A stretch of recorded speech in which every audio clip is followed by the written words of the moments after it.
ನಮಸ್ಕಾರ. ನಾವು ಬಂದಿದ್ದೀವಿ ನಿಮಿಷಾಂಬ ದೇವಸ್ಥಾನಕ್ಕೆ. ಇದು ಶ್ರೀರಂಗಪಟ್ಟಣದಿಂದ ಕೇವಲ 10 ಕಿಲೋಮೀಟರ್ ದೂರದಲ್ಲಿದೆ.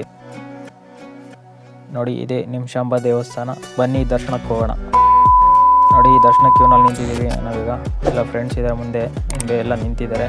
ನೋಡ್ಬೋದು ನೀವೀಗ. ಕ್ಯೂ ತುಂಬ ದೊಡ್ಡದಾಗಿದೆ, ಜನಸಾಗರ ಅಂತ. ಈ ಕಡೆ ನೋಡಿದ್ರೆ ನಮ್ಮ ಕಾವೇರಿ ನದಿ ಮೈ ತುಂಬಿ ಹರಿತಾ ಇದೆ. ನೋಡಿ, ಇದೆ ನಿಮಿಷಾಂಬ ದೇವಸ್ಥಾನದ ದ್ವಾರ ಬಾಗಿಲು. ನೋಡ್ಬೋದು ನೀವು ಇಲ್ಲಿ ನದಿ ಯಾವ ರೀತಿ ಹರಿತಾ ಇದೆ ಅಂತ ಹೇಳ್ಬಿಟ್ಟು. ಬನ್ನಿ ದರ್ಶನಕ್ಕೆ ಹೋಗಿ ಬರೋಣ. ತಾಯಿಯ ದರ್ಶನ ಪಡ್ಕೊಂಡು ಬರೋಣ. ನೋಡಿ, ಈ ವರ್ಷ ಮಳೆರಾಯನ ಆರ್ಭಟ ಜೋರಾಗಿದ್ದು ಕಾವೇರಿ ನದಿ ಮೈದುಂಬಿ ಹರಿಯುತ್ತಾ ಇದೆ. ನೋಡಿ, ಇಲ್ಲೆಲ್ಲ ಕಡ್ಡಿ ಕರ್ಪೂರ ಹಚ್ತಾ ಇರೋರು, ಅದರಲ್ಲಿ ಸಮೇತ ನೀರು ತುಂಬ್ಕೊಬಿಟ್ಟಿದೆ ಎಲ್ಲ. ನೋಡಿ, ಇದೇ ನಮ್ಮ ಕಾವೇರಿ ನದಿಯ ರೌದ್ರಾವತಾರ ಅಂತಲೇ ಹೇಳ್ಬೋದು. ತಾಯಿಯ ದರ್ಶನ ಚೆನ್ನಾಗಾಯಿತು ಅಂತ ನೋಡ್ಕೊಂಡು ಬಂದ್ವಿ. ದರ್ಶನ ಮಾಡಿಕೊಂಡು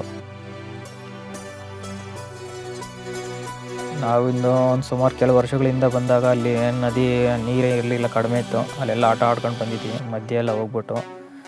ಆದರೆ ಈ ವರ್ಷ ನೋಡಿದ್ರೆ ಈ ರೇಂಜ್ ಹರಿತಾ ಇದೆ. ಇದೇ ಮೊದಲನೇ ಬಾರಿಗೆ ನಾನು ನೋಡ್ತಾ ಇರೋದು ಈ ರೀತಿ ಹರಿತಾ ಇರೋದು. ಮತ್ತು ಈ ಕಡೆ ಬಂದರೆ ಇಲ್ಲೆಲ್ಲ ಅಂಗಡಿಗಳೇ ಮುಳುಗೋಗ್ಬಿಟ್ಟಿದ್ದಾವೆ. ನೋಡ್ಬೋದು, ಸುತ್ತ ಅಂಗಡಿ ಸುತ್ತ ನೀರು ಆವರಿಸ್ಕೊಬಿಟ್ಟಿದೆ ಎಲ್ಲ. ಬಸ್ಸು ಪಾರ್ಕ್ ಮಾಡಿರೋ ಕಡೆ ಹೋಗ್ಬೇಕಾದ್ರೆ ನಮ್ಮ ಗ್ಯಾಂಗೆಲ್ಲ ಸೋಡಾ ಕುಡಿತಾಯಿದ್ರು. ಹಾಗೆ ನಾವು ಒಂದು ಸೋಡಾ ಕುಡ್ಕೊಂಡು ಹೊರಟ್ರಿ. ನೋಡ್ಬೋದು, ನಾವು ಬಸ್ ನಿಲ್ಲಿಸಿರೋ ಹಿಂದೆಗಡೆ ರೋಡಲ್ಲೆಲ್ಲ ಫುಲ್ ನೀರು. ಏಕೆಂದರೆ ನದಿ ಹರಿತಾ ಇರೋ ಎಕ್ಸಸ್ ಆಗಿ ನೀರು ಈ ಕಡೆ ಬಂದುಬಿಟ್ಟಿದ್ದಾವೆ, ತುಂಬ ಆಗ್ಬಿಟ್ಟು. ನೋಡಿ, ಇಲ್ಲಿ ಯಾವುದೋ ಒಂದು ಮಠನ ಅಥವಾ ಮಂಟಪನೋ ತುಂಬ ಹೋಗ್ಬಿಟ್ಟಿದೆ ನೀರು ಬಂದು. ನೋಡಿ, ಇದೇ ನಮ್ಮ ಬಸ್ ಗಜೇಂದ್ರ ಹಾಲಿಡೇಸ್. ನೋಡ್ಬೋದು ನೀವು ಇಲ್ಲಿ. ನಮ್ಮ ಫ್ರೆಂಡ್ಸ್ ಎಲ್ಲ ಯೋಚನೆ ಮಾಡ್ತಾ ಇದ್ದಾರೆ ನೀರಲ್ಲಿ ಇಳಿಯೋದ ಬೇಡ ಅಂತ ಹೇಳ್ಬಿಟ್ಟು. ಮಕ್ಕಳೇ ಆಟ ಆಡ್ತಾವೆ. ನೋಡ್ಬೋದು ನೀವು ಇಲ್ಲಿ. ನಾವು ಇಳಿಬಾರ್ದ ನೀರಲ್ಲಿ, ಇಳಿದೇ ಬಿಟ್ಟು ಅಂತೂ ಇಂಥ ನೀರೊಳಗಡೆ. ನೋಡ್ಬೋದು ನೀವೀಗ. ಏನೋ ಒಂಥರ ಖುಷಿ ನೀರೊಳಗಡೆ ಇಳಿದ್ರೆ. ನೋಡಿ, ಅಣ್ಣ ಕುದುರೆ ಮೇಲೆ ಸವಾರಿ ಮಾಡ್ಕೊಂಡು ಹೋಗೋ ನೀರೊಳಗಡಿಕೆ. ಅದು ಯಾಕೋ ಕೇಳ್ತಾ ಇಲ್ಲ ಹೇಳಿದ ಮಾತು. ಇನ್ನೊಬ್ರು ಹೋಗ್ತಾರೆ ಅವ್ರನ್ನ ಕರ್ಕೊಬರೋದಕ್ಕೆ. ನೋಡಿ, ಇಲ್ಲಿ ಹತ್ತಿರದಿಂದ ನದಿ ಹರಿತಾ ಇರೋದು ನೋಡ್ತಾ ಇದ್ರೆ ಒಂಥರ ಮೈಯೆಲ್ಲ ಜುಮ್ ಅನ್ಸುತ್ತೆ.